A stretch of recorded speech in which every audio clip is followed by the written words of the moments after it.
tenho pensado muito se aquilo que aconteceu comigo e com meu irmão foi mesmo real, ou se foi o tipo de coisa que o corpo inventa quando está perto de desistir. Não gosto de lembrar, mas às vezes acordo no meio da noite com a sensação de estar respirando dentro de um balde d'água. E o som que escuto não é o da respiração. É o mesmo barulho da água subindo devagar por dentro do barco. A gente pescava desde pequeno. Era o que sabíamos fazer. Nosso pai tinha deixado aquele barco para nós. Um barco pequeno, de madeira grossa, já cheio de remendo, mas firme. Nunca deu problema sério, só aquele barulhinho de madeira rangendo quando o mar batia mais pesado. Meu irmão mais novo, o Denis, dizia que aquele som era o barco falando com a gente. Ele acreditava nessas coisas. Eu sempre fui o cético, o que consertava o motor e olhava a previsão do tempo antes de sair. Naquela madrugada, o mar estava estranho desde o começo. Nem vento, nem correnteza. Era como se a água estivesse dormindo. A gente saiu por volta das 3, sem lua. Só aquele véu de neblina que parece que engole o horizonte. As luzes da praia ficaram para trás e em pouco tempo não dava mais para ver nada. Só aquele círculo que o farol do barco iluminava. Denis ficou calado, o que já era um sinal. Ele sempre conversava para espantar o medo, mas naquela noite parecia prestando atenção em alguma coisa. A primeira coisa que notei foi o silêncio. Quando o mar está calmo, ainda se ouve o respirar da água batendo no casco, o som dos remos, qualquer coisa. Mas ali, nada. Era um silêncio que doía no ouvido. Só o motor fazia aquele ronco baixo e mesmo assim parecia abafado, como se o som não tivesse para onde ir. Quando ancoramos para jogar a rede, eu percebi que o barco balançava menos do que devia. A água parecia mais pesada, mais grossa. Denis comentou que a maré estava presa e riu, mas o riso dele saiu sem graça. A gente jogou a rede mesmo assim, e enquanto esperava, ele abriu uma lata de milho, dessas que a gente levava para beliscar, e ficou ali, olhando para o nada. Disse que estava sentindo o chão meio úmido.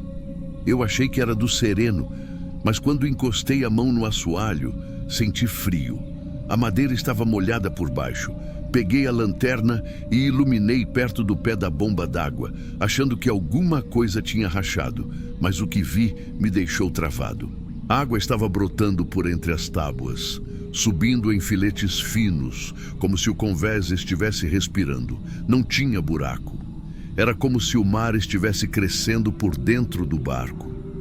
Começamos a tirar com balde, rindo nervoso, como quem quer provar que não tem nada demais. Só que a cada vez que jogávamos para fora, mais vinha. E o mar lá fora continuava parado, liso, sem uma onda sequer. Era como estar dentro de uma banheira gigante. Quando o nível chegou no tornozelo, eu tentei ligar o motor para voltar, mas o motor morreu na hora, sem engasgar, sem aviso, só apagou. Ficamos ouvindo o barulho da água subindo e a respiração do Denis começou a mudar. Ele disse que estava sentindo o barco afundar, mas o barco não se movia. Eu bati o pé nas tábuas e senti que elas vibravam, como se houvesse alguma coisa logo abaixo empurrando de volta. A neblina ficou mais grossa e a luz da lanterna começou a refletir em círculos, sem iluminar nada. Eu não conseguia mais ver o rosto do meu irmão, só a silhueta dele. Lembro que ele disse algo como: "A água está vindo de dentro." E eu respondi sem pensar: "Então tira de dentro também." A gente começou a jogar água para fora como louco. Eu com um balde, ele com outro. Só que depois de um tempo, percebi que não estava ouvindo o som da água caindo no mar. Era como se o que a gente jogasse simplesmente sumisse no ar. O frio subiu de um jeito que parecia vir de baixo para cima, atravessando o corpo. Quando a água chegou na altura do joelho, Denis largou o balde e olhou para fora. Disse que o mar estava parado demais, que não era normal. Eu me lembro do jeito que ele respirou antes de tentar pular. Disse que ia nadar até enxergar alguma coisa, e foi a última coisa que ouvi dele. Não teve som de mergulho, nem de respingo. Ele simplesmente afundou, como se o mar tivesse engolido o corpo dele inteiro de uma vez. Fiquei sozinho no barco, gritando, mas o som da minha voz parecia não sair do lugar. Era como se a neblina segurasse o som. A água continuava subindo, agora até o meio da canela. Peguei o remo e comecei a bater nas bordas, tentando empurrar o barco, qualquer coisa para se mover. Nada. Era como remar em cimento. O tempo passou de um jeito que não dá para medir. Não sei se foram minutos ou horas. Só sei que em algum momento vi uma luz distante. Um reflexo amarelo, oscilando, como o farol de alguma embarcação. Foi a primeira coisa viva que apareceu na escuridão, e eu remei em direção a ela com o que restava de força. Cada remada fazia o barco ranger, e o som da água entrando ficou mais alto que o da minha respiração. Mas eu só pensava em alcançar aquela luz. Quando cheguei perto, percebi que a luz vinha de um ponto fixo. A neblina se abriu um pouco e eu vi o meu barco. Igual. Mesmo tamanho, mesma cor, mesma rede pendurada, só que vazio. O farol que eu via era o dele, aceso sozinho, girando devagar. O convés estava seco. Eu vi o meu próprio remo preso na lateral. Era como olhar para um espelho que mostrava o impossível. E então o silêncio voltou. Um silêncio que fez o ar sumir. A última coisa de que me lembro foi de tentar gritar o nome do meu irmão. Depois, tudo ficou branco. Não água, não luz, só branco. Acordei 3 dias depois num hospital em Guarapari. Um pescador da região me achou à deriva, inconsciente, agarrado numa tampa de isopor. Disseram que o corpo do Dennis nunca foi encontrado. O barco apareceu dias depois, a mais de 20 milhas de onde a gente tinha saído, com as tábuas todas intactas. Nenhum furo, nenhum sinal de vazamento, mas tinha uma coisa que ninguém conseguiu explicar. O teto interno, onde a gente guardava as varas, estava todo arranhado. Marcas de unhas, como se alguém tivesse tentado sair dali, mas de cabeça para baixo. Quando fui ver, pediram para eu não entrar. Mesmo assim, eu entrei. O cheiro era o mesmo da noite, um cheiro de madeira molhada e sal velho. E no meio do teto, uma das marcas estava funda o bastante para caber uma ponta de dedo humano. Eu reconheci a unha quebrada do Dennis. Não sei explicar como, mas reconheci. Aquilo me fez sair correndo e nunca mais voltar para o mar. Hoje, o barco está encostado num galpão. Vender ninguém quer. E eu não tenho coragem de queimar. Às vezes passo por lá só para ver se ele ainda está lá. Sempre está. Só que agora ele parece um pouco diferente. A madeira, que era escura, foi clareando com o tempo. E o que me incomoda é que o convés, aquele mesmo onde a água brotava, parece sempre úmido, mesmo depois de dias de sol. Fui em médico, psicólogo, padre. Cada um deu uma explicação. Um disse que eu entrei em delírio por falta de oxigênio. Outro falou que o cérebro pode criar memórias falsas para lidar com o trauma. Um padre mais velho disse que o mar tem seus próprios mortos e que às vezes, quando o corpo não é entregue, o mar devolve só o reflexo. Eu não acredito em nada disso. Ou talvez acredite em tudo um pouco. O que mais me persegue não é o que vi, mas o que ouvi. Aquilo que eu chamei de silêncio naquela noite, hoje eu sei que não era silêncio. Era o som da água entrando, de dentro para fora, como se o barco respirasse por baixo. E às vezes, quando estou deitado tentando dormir, eu escuto de novo. Um som leve, ritmado, parecido com alguém mexendo baldes d'água bem devagar. Eu não contei isso para ninguém da família. Dizem que o Dennis sumiu no mar, e pronto. Só que no fundo, eu sei que ele não sumiu, ele afundou comigo. E a diferença entre nós é que eu voltei. Ele ficou preso lá dentro, seja lá o que lá dentro queira dizer. Depois que saí do hospital, por um tempo, eu sonhava com o reflexo da luz do farol.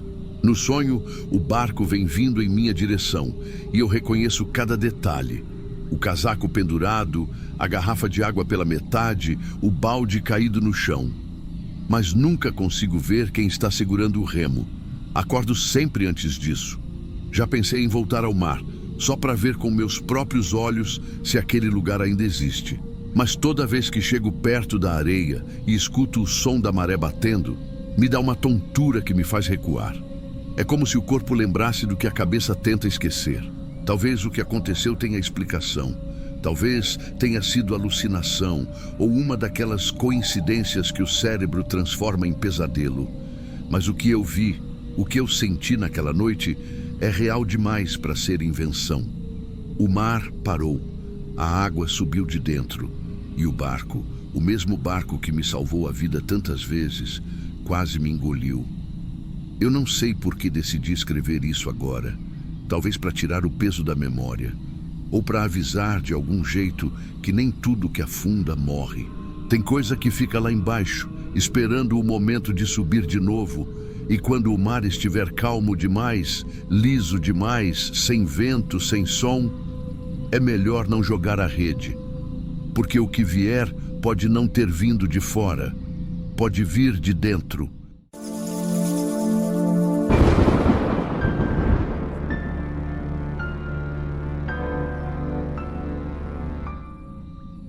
Eu morei a vida toda perto do Rio Preto. Desde novo eu pescava ali e mesmo depois que a minha mulher faleceu, continuei indo. Era o único lugar onde o silêncio me fazia bem. Eu sabia cada curva daquele rio, cada ponto onde a rede enroscava, cada barulho que o vento fazia nas folhas antes da chuva. Era como se o rio me conhecesse também. Toda noite eu levava o mesmo barco, de madeira velha, e parava no mesmo trecho. Um lugar onde a água era mais funda e os peixes batiam mais. Eu ficava ali ouvindo o som das piranhas mordendo o que caía na água.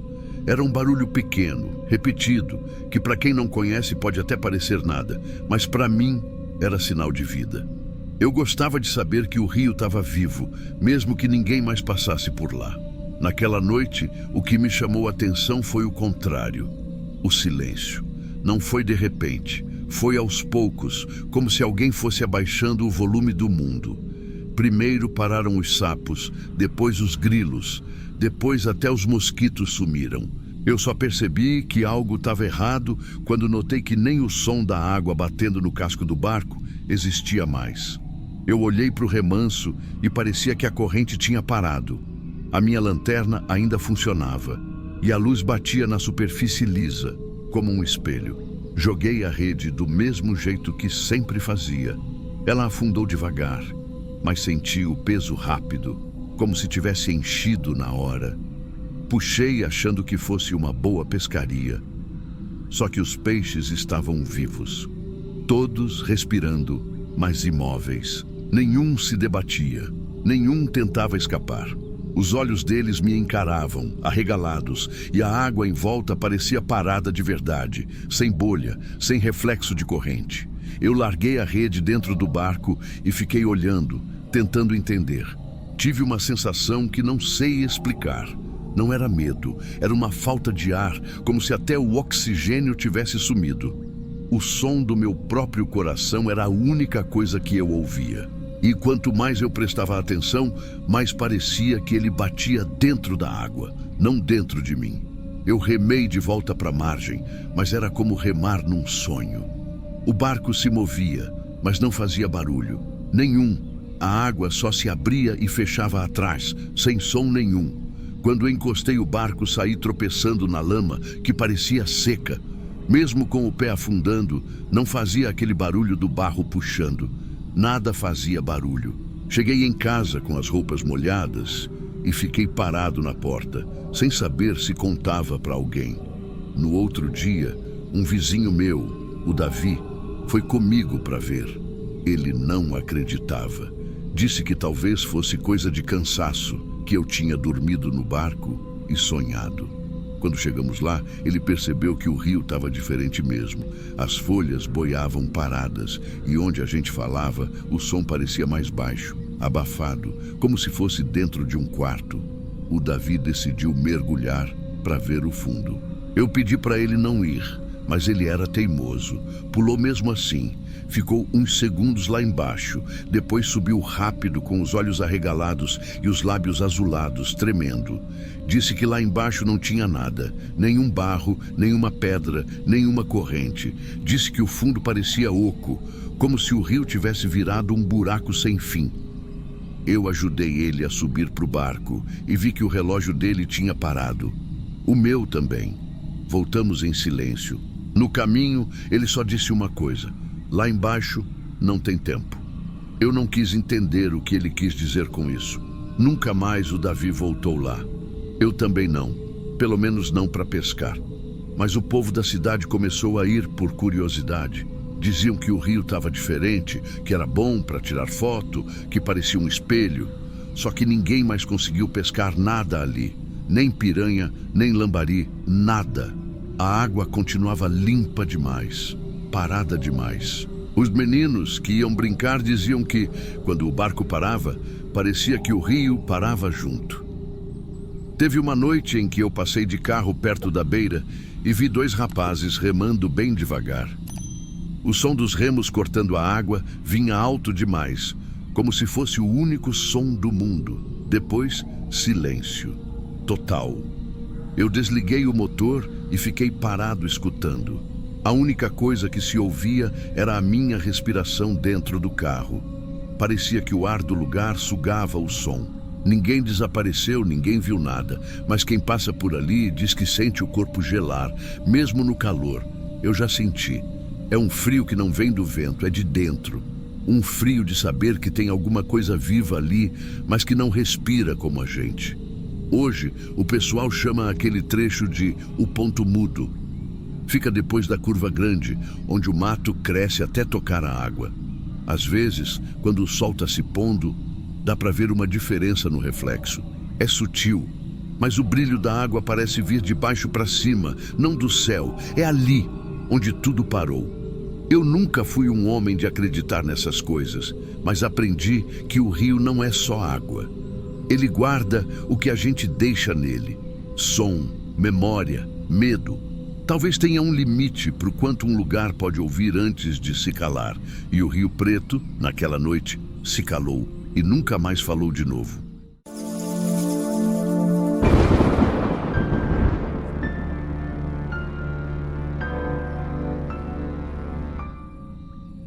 Escrevo porque ainda tenho dúvidas sobre o que vi. Não foi nada rápido ou de sonho.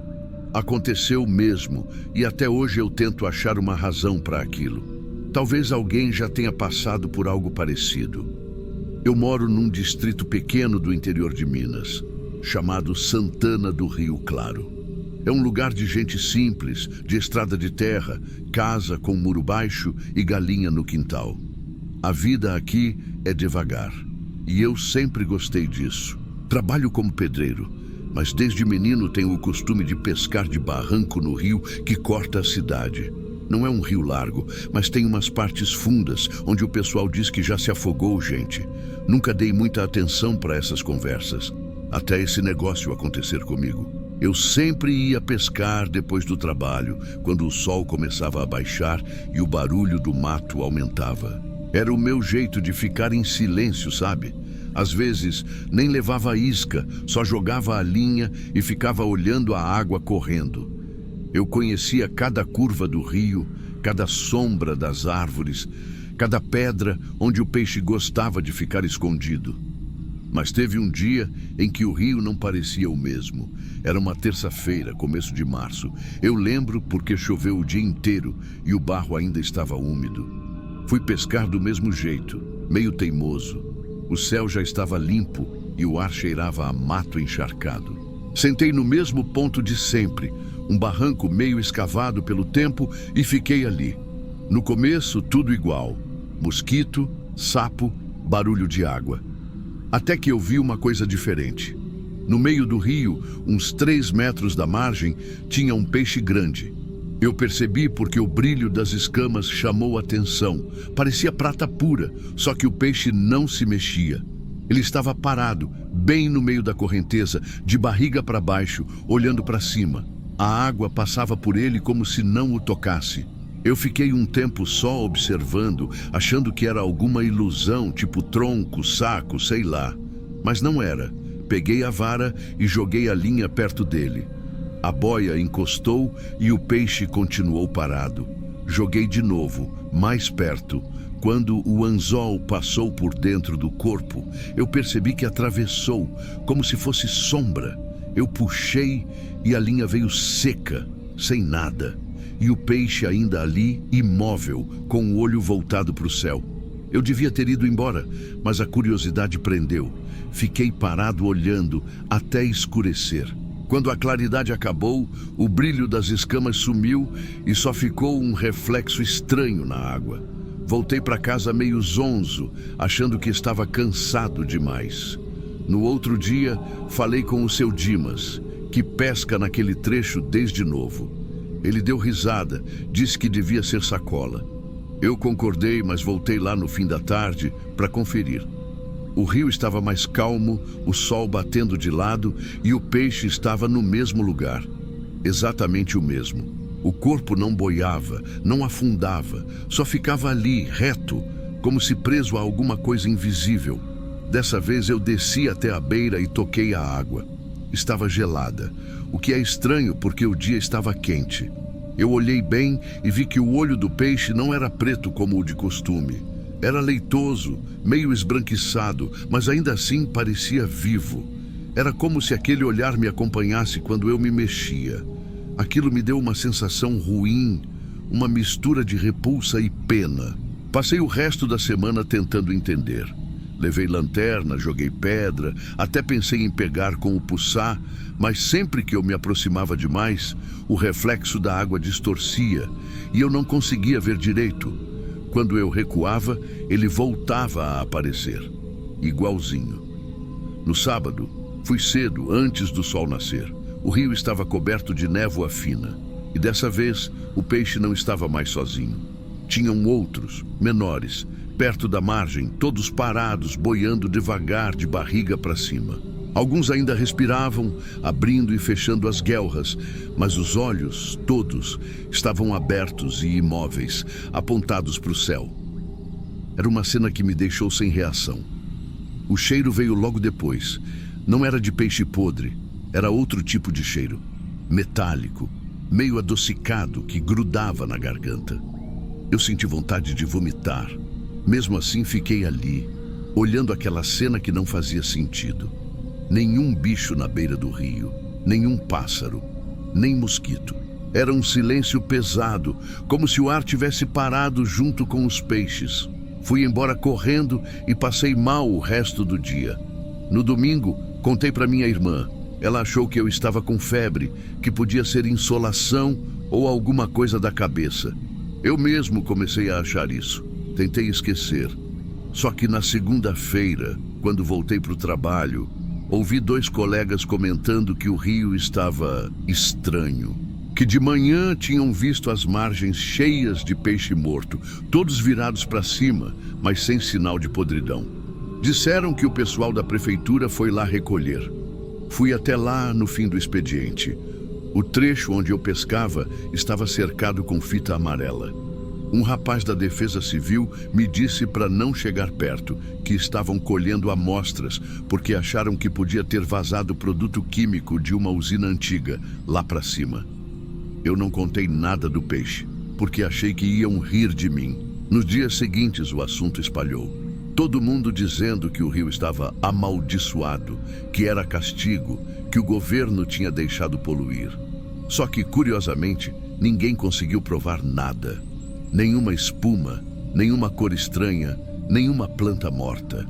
Só os peixes, todos, da curva até a ponte, mortos, flutuando com os olhos abertos. Acho que o pior foi quando eu sonhei com aquilo. Eu via o mesmo peixe grande, no mesmo ponto, só que agora o olho dele se mexia, me seguindo. No sonho, eu estava de pé na margem, e a superfície da água refletia meu rosto misturado com o dele, como se um estivesse dentro do outro. Acordei suando frio, com o som da água dentro do ouvido. Passei a semana sem conseguir dormir direito. Minha irmã começou a reclamar que eu estava ficando obcecado. Talvez estivesse. Voltei ao rio várias vezes, mesmo com a proibição. A água parecia normal, mas quando eu jogava a pedra, o som era diferente, mais oco, como se houvesse algo oco lá embaixo. Num desses dias, já anoitecendo, a lanterna que eu levava caiu dentro da água. A luz afundou devagar e parou, iluminando o fundo raso. Foi aí que eu vi. Tinha uma forma lá embaixo. Não era tronco, não era pedra. Era algo mais comprido, escuro, imóvel, e parecia olhar para cima. O brilho da lanterna bateu num ponto que parecia olho, redondo, fosco, do mesmo jeito daquele primeiro peixe. Eu senti o corpo gelar. Tentei puxar a lanterna de volta com o cabo, mas ela se apagou. E por um segundo, juro que vi o reflexo de um rosto humano na superfície, misturado com o meu. Fui embora correndo, tropeçando, com o coração disparado. Depois disso, fiquei doente. Febre leve, enjoo, tontura. O médico disse que era virose e mandou descansar. Mas eu sabia que era outra coisa. Toda vez que fechava os olhos, via aquele olhar parado debaixo d'água. Parecia que o peixe ainda estava ali, me observando, mesmo de longe. Eu parei de pescar, parei de ir até o rio. Só que a sensação não passou. No fim do mês, choveu forte. O rio subiu e levou tudo. Quando baixou, o pessoal disse que não havia mais peixe nenhum. Como se o rio tivesse limpado tudo. E mesmo assim, ninguém bebe mais daquela água. Fiquei um tempo sem tocar no assunto, até que semana passada fui levar cimento para a obra perto da beira do rio. O cheiro voltou, o mesmo cheiro metálico e adocicado. Eu parei e olhei para a água por impulso. E lá estava, o reflexo. Não era peixe, não era nada visível. Era só uma forma parada no fundo, olhando para cima. O sol batia de um jeito que o brilho parecia se mover, mas não era reflexo do vento. Era outra coisa, mais profunda.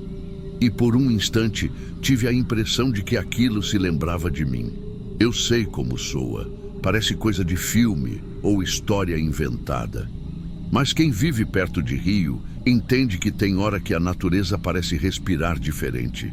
Como se tivesse olhos, como se guardasse memória. Eu nunca mais consegui dormir direito desde aquele dia. Às vezes, quando fecho os olhos no banho, sinto o mesmo frio da água daquele rio subindo pelas pernas.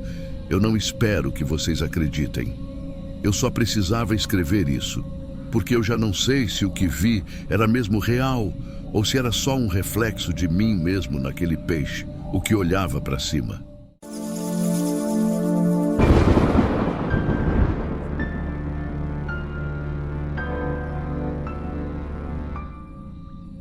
Faz uns anos que eu parei de pescar profissionalmente. Hoje em dia, só saio para o mar de vez em quando, mais por costume do que por necessidade. Eu nasci e vivi quase a vida toda numa vila pequena do litoral norte do Espírito Santo, dessas em que o cheiro de sal gruda na pele e o vento nunca para. Meu pai já era pescador, o pai dele também, e eu cresci dentro de barco, dormindo em rede entre as cordas e ouvindo o barulho da água batendo no casco. Nessa época que eu quero contar, eu ainda vivia só da pesca. Passava dias fora, voltava com o corpo queimado e os braços doendo, mas era o que eu sabia fazer. A gente saía cedo e só voltava quando o barco enchia ou o tempo virava. Naquela semana, o tempo estava diferente. O mar andava mais parado do que o normal, sem vento, sem corrente. O pessoal da vila dizia que era respiro de mudança, e quando o mar respira, melhor respeitar. Mas eu resolvi ir mesmo assim. Saí no fim da tarde sozinho. Queria dormir na canoa e puxar rede de madrugada quando as tainhas encostam. Levei lanterna, água, um pouco de pão e sardinha. O céu estava claro, sem lua, e o mar parecia de vidro. Nem mosquito tinha. Costumo dizer que o silêncio do mar é diferente do silêncio da terra. Lá parece que o som morre antes de nascer. Ancorei a uns 200 metros da praia e deixei a canoa balançando. Lembro de ter olhado para o horizonte e pensado que nunca vi o mar tão quieto. Era bonito e esquisito ao mesmo tempo. Jantei, arrumei as redes e me deitei. Costumo dormir rápido, mas naquela noite fiquei escutando o som da minha própria respiração, tentando adivinhar se era vento ou onda o que mexia o barco. Não sei quanto tempo dormi. Acordei com algo que na hora pensei ser sonho. Uma brisa vindo de baixo, de dentro da água. Era um vento morno, diferente, subindo pelas frestas da canoa, como se o mar estivesse soprando para cima. Fiquei quieto, tentando entender. A superfície estava lisa, nenhuma marola, mas o vento subia e eu sentia ele tocar o rosto, úmido, com cheiro de sal muito forte. Pensei que fosse ar preso embaixo do barco, coisa normal quando o casco esquenta durante o dia. Mas aquele vento não parava. Vinha em intervalos, como respiração. Quente, depois frio e de novo quente. Levantei devagar, acendi a lanterna. A luz bateu na água e por um instante pareceu que o mar respirava mesmo. Bolhas subiam, estouravam e cada vez que isso acontecia, o ar saía com mais força. Foi aí que senti o cheiro.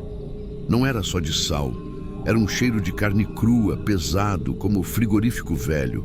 Olhei em volta para ver se tinha algum peixe apodrecendo no barco, mas não. Tudo limpo. Cheguei a pensar que talvez algum animal tivesse morrido por perto, mas eu estava a metros da costa. O barômetro que ficava preso no mastro começou a girar feito louco. O ponteiro tremia, batia para um lado e para o outro, e a agulha marcava queda de pressão, mesmo com o céu limpo. Eu me apoiei no casco tentando entender o que estava acontecendo. O vento que vinha de baixo aumentou e o ar ficou mais quente, quase sufocante. Nesse momento, comecei a ouvir um som fraco, como se o vento viesse acompanhado de um sussurro. Pensei que fosse coisa da minha cabeça, que o barulho do ar passando pelas cordas estava fazendo isso. Mas quanto mais eu tentava ignorar, mais parecia um som ritmado, quase uma voz, como se o mar falasse baixo.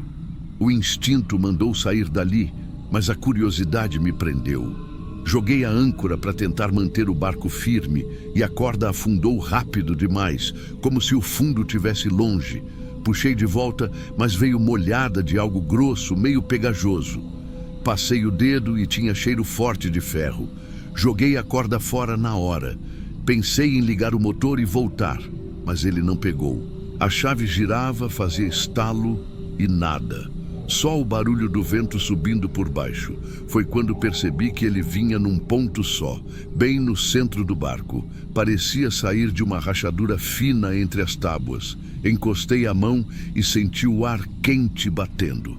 A água em volta começou a formar pequenas bolhas que subiam e estouravam devagar, igual panela prestes a ferver.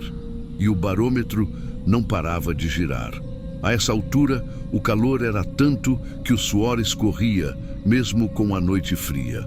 Fiquei ali sentado, olhando aquele ar saindo da água, até que o cansaço venceu o medo. Adormeci de novo, mais por exaustão do que por calma. Quando acordei, o sol já nascia e o barco balançava leve. O motor pegou na primeira tentativa, o vento normal. Tudo parecia ter voltado ao jeito de sempre, até que olhei para o convés. Tinha dezenas de pássaros mortos, todos pequenos, parecendo andorinhas. Estavam espalhados, como se tivessem caído do céu. Nenhum sinal de ferida, só o corpo rígido e a pena grudada de sal. O ar ainda cheirava a carne crua. Voltei para a costa devagar, tentando achar alguma explicação. Pensei em vazamento de gás vindo do fundo. Pensei em calor do motor, qualquer coisa que parecesse possível. Mas quanto mais eu pensava, menos sentido fazia. Os outros pescadores riram quando contei. Disseram que era gás preso no fundo, coisa comum em época de calmaria. Um falou que já viu o mar respirar antes de tempestade, que é aviso da terra. Ninguém parecia muito surpreso, mas ninguém quis ir até o ponto onde eu tinha ficado. Nos dias seguintes, comecei a perceber algo que me deixou inquieto. Mesmo na praia, eu ainda sentia o vento. Era fraco, mas sempre vinha de baixo. Sentado no cais, sentia no tornozelo subindo, quente e salgado. E o cheiro voltava junto, leve, mas presente. De noite, o vento ficava mais forte. Eu fechava as janelas e ainda assim sentia a cortina se mover. Às vezes, acordava com o barulho do barômetro antigo que trouxe do barco girando sozinho na estante. Tentei ignorar. Achei que era mania, trauma do susto. Mas uma madrugada, quando o vento soprou mais quente, percebi que ele só vinha para mim. Minha mulher, deitada do meu lado, não sentia nada. A cortina ficava parada, o quarto quieto, e mesmo assim eu sentia o ar tocar meu rosto. Fui ao médico. Ele disse que podia ser ansiedade, que o corpo cria sensações quando a mente está cansada. Tomei remédio por uns meses, mas o vento continuava. Um dia resolvi voltar ao mar, sozinho. Queria ver se aquilo parava quando eu encarasse o lugar de novo. Esperei uma tarde de calmaria e fui. Usei outro barco, e mesmo assim, quando cheguei perto do ponto onde tinha dormido naquela noite, o ar começou a esquentar. A superfície da água estava lisa demais, e o barômetro que levei comigo começou a oscilar. Dessa vez não esperei o vento subir. Joguei a rede e puxei rápido. Veio vazia, mas a água que escorria dela tinha cheiro forte de ferro. Voltei antes de escurecer, e quando encostei o barco na areia, percebi que o vento tinha parado. Por alguns dias, me senti em paz. Dormi bem, trabalhei no quintal, até comecei a achar que tudo tinha sido coisa da minha cabeça. Só que, numa madrugada, o vento voltou. Veio do chão, quente, e junto dele um zumbido leve, igual aquele som que escutei no mar. A diferença é que agora vinha acompanhado de algo que parecia respiração. Eu sei que soa impossível, mas era isso mesmo. Um sopro cadenciado, como se o chão respirasse. Às vezes parece longe, outras vezes parece debaixo da cama. Já pensei em me mudar, mas tenho medo de descobrir que não é o lugar. É comigo. Não sei se aquilo que encontrei era gás, corrente subterrânea ou outra coisa. Só sei que depois daquela noite o ar nunca mais foi o mesmo. E ainda hoje, sempre que o vento esquenta de repente, tenho a impressão de que o mar me reconhece.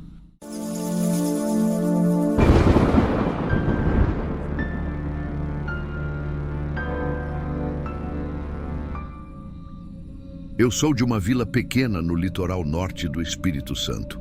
Vivi minha vida toda de pesca, desde moleque. O mar sempre foi uma coisa que eu respeitei, mas nunca temi. Quem nasceu aqui aprende que o mar não é só água, ele é humor. Às vezes ele te dá, às vezes ele te toma. Mas naquela noite ele parecia outra coisa. Tinha chovido o dia inteiro e o céu limpou de repente no fim da tarde. Não tinha vento, não tinha barulho, nem o som das ondas batendo na beira. Era noite de lua nova. O tipo de noite em que a maré costuma baixar mais e a gente aproveita para catar peixe preso nas poças. Isso é comum por aqui. Quando o mar recua demais, ele deixa peixe, siri, às vezes até rede perdida. Eu fui com 2 amigos, o Dinei e o Tonho. A gente desceu com as lanternas e ficou meio besta porque a água tinha recuado mais do que o normal. Uns bons 500 metros, talvez mais. Dava para andar longe e o chão era só lama dura, com uns respiradouros de ar borbulhando aqui e ali. Era uma imagem estranha, mas bonita. A gente ria, brincava, falava que parecia o fundo do mundo. Mas quanto mais a gente andava, mais a sensação ficava ruim. Não era medo, era um silêncio diferente. Até o som da maré lá longe parecia abafado. Tonho foi o primeiro a dizer que sentia o chão vibrar como se tivesse um motor lá embaixo. Eu achei que era coisa da cabeça, mas logo senti também. Era uma vibração leve, contínua, como se o chão respirasse. Dinei, que era o mais corajoso, cravou o pé e disse que a lama estava pulsando. Riu, mas a voz dele saiu meio falha. A lanterna dele tremia. Eu não sei se era a mão ou se o feixe de luz balançava sozinho, mas iluminava uns buracos no chão que pareciam exalar ar quente, com cheiro de ferro. A gente começou a voltar devagar, meio calado. A distância de volta parecia maior do que a ida. De repente, o ar ficou pesado, difícil de respirar. Senti um estalo nos ouvidos, como quando um avião sobe rápido. Tonho tropeçou e caiu de joelhos. A lama sugou até o tornozelo dele. Ele começou a gritar, achando que estava afundando. Mas quando puxamos, o chão soltou de uma vez, como se tivesse deslizado. Nesse instante o som voltou. O mar inteiro pareceu rugir lá longe, como um trovão correndo de volta. A gente começou a correr e eu juro que dava para ouvir o barulho da água chegando antes de ver. Não era uma onda comum. Era uma parede escura vindo de lá do fundo, sem espuma, só massa densa. Quando ela bateu na beira, o impacto fez o chão estremecer. A gente conseguiu subir para o barranco. Ficamos olhando o mar cobrindo tudo de novo, até os coqueiros da faixa mais baixa. O céu escureceu tanto que parecia que a lua nunca tinha existido. Na manhã seguinte, o mar estava calmo, mas a areia parecia viva. Não é força de expressão. A cada passo, o chão pulsava levemente, como se tivesse ar preso por baixo, respirando. E o pior é que o Diney não voltou para casa. A gente achou que ele tivesse ido ver o mar de novo, mas nunca mais apareceu. O corpo dele também não. Os bombeiros procuraram por 3 dias. Nenhum vestígio, nem a lanterna, nem as botas. Só o boné dele, encontrado bem acima da linha da maré, seco, como se tivesse sido colocado ali. Desde então, aquele trecho da praia nunca mais ficou igual. A maré não recuou daquele jeito outra vez. E quem mora aqui jura que à noite, quando o vento para, dá para ouvir um som vindo da areia, uma espécie de estalo repetido, como se o chão tivesse enchendo e esvaziando de ar. Eu parei de pescar à noite depois disso. Quando o mar fica quieto demais, eu não chego nem perto. Talvez tenha explicação, sei lá, movimento de placas, coisa geológica, alguma formação que respira com a pressão da maré. Mas é difícil acreditar quando a gente lembra do Diney. Ele não era de se arriscar à toa. Muitos dizem que o mar cobra. Eu não sei se ele cobrou ou se apenas mostrou que a gente nunca entendeu direito o que tem debaixo dele. Só sei que desde aquela noite o mar parece estar dormindo acordado e eu aprendi a não querer acordar o que dorme.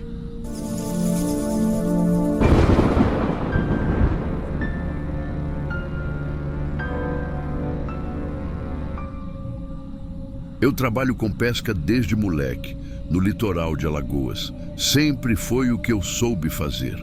Há uns 2 anos, comprei um barco de segunda mão que parecia bom demais para o preço. O dono dizia que tinha parado de pescar por causa de um problema na coluna e só queria se desfazer logo. O casco era bonito, azul claro, mas a pintura já estava gasta. Achei que, com uma boa reforma, daria para voltar a ganhar meu sustento sem depender de ninguém. Na época, eu morava sozinho, num barraco de madeira perto do cais. Passei quase uma semana lixando o barco todo, tirando a tinta antiga para aplicar verniz. Foi aí que percebi algo estranho. Abaixo da fibra, em algumas partes do casco, havia saliências duras, como se algo tivesse sido moldado por baixo. No começo, achei que fosse reforço estrutural, mas quando comecei a raspar com mais força, vi formas que lembravam costelas. Pensei que fosse só coincidência, mas conforme fui avançando, encontrei outras, menores, em linhas, como coluna e ossos de mão. O material não parecia madeira nem metal. Era poroso, meio amarelado. Fiquei com aquilo na cabeça e decidi levar uma amostra para um conhecido meu que trabalha numa oficina náutica. Ele olhou e disse que nunca tinha visto nada igual. Me orientou a levar na universidade para alguém da biologia dar uma olhada. Fiz isso e o laudo saiu dizendo que não eram ossos humanos nem de animal conhecido. Parecia uma mistura de fibra orgânica e resina.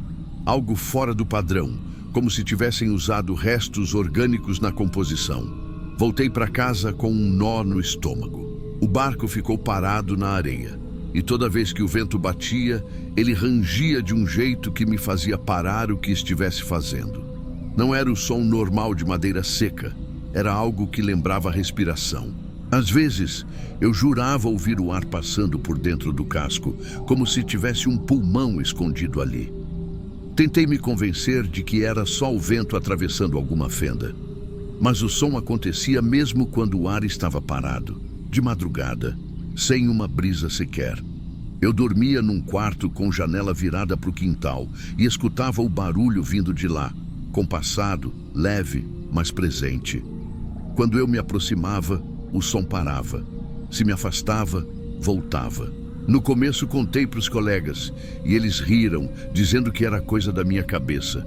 Continuei tentando usar o barco, mas ele começou a apresentar falhas estranhas. O motor desligava sozinho, mesmo novo. A bússola travava apontando para o sul. Uma vez, voltando da pescaria, senti o casco vibrar sob os pés, como se algo lá dentro estivesse se mexendo. Decidi parar de usar. Deixei o barco virado na areia e o cheiro começou. Um cheiro de coisa quente, mesmo à noite, como carne sendo tostada. Nenhum vizinho queria passar perto. Alguns diziam que viam uma névoa saindo do convés, como vapor. Eu achava que era só o sal reagindo ao sol, até que uma madrugada acordei com um barulho alto, como um gemido grave. Fui ver e o barco se mexia. Não muito, mas o suficiente para a areia ao redor estar afundando devagar, como se o peso dele mudasse de lugar. Foi quando decidi acabar com aquilo. Peguei querosene e tentei queimar. Joguei bastante, risquei o fósforo e nada. Só saiu fumaça grossa, preta, e aquele cheiro impossível de descrever. Parecia carne queimada mesmo, mas sem fogo. Só o som de estalo, como gordura fervendo. O casco ficou escurecido, mas intacto.